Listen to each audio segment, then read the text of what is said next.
Il s'appelle Yann, 53 ans, marié, 5 enfants et il a fait un accident vasculaire cérébral le 20 octobre dernier. Il pesait alors 240 kilos, d'abord hospitalisé en réanimation puis en neurologie. Il a passé 3 mois et demi au Taonais et vient d'être transféré à l'hôpital de Taravao qui reçoit les patients en long séjour. Il pense être victime d'ostracisme.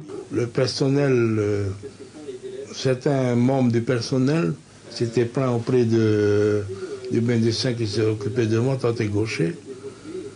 C'était plein de mon poids. Donc c'est comme ça que ça a commencé petit à petit.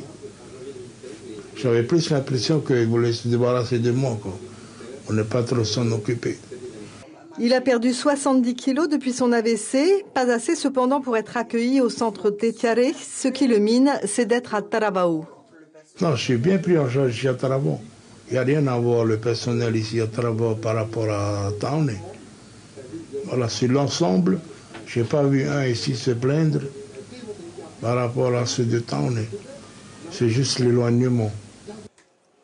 Son épouse habite Papeno, sa mère Fa'a, c'est loin pour elle et elle n'arrive pas à comprendre que son fils ne peut pas rester au Taonais.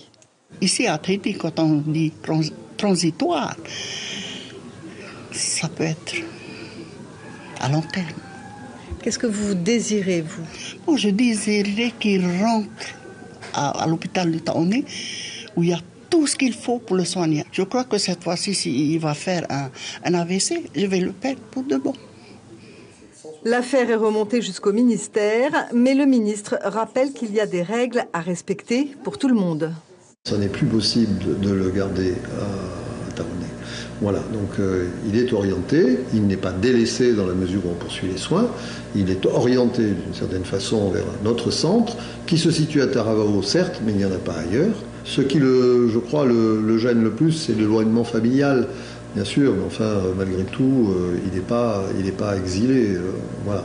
Aujourd'hui, Yann semble déterminé à perdre du poids, mais il n'arrive pas à accepter que cette obésité est la cause de tous ses maux, même si au fond de lui, il le sait.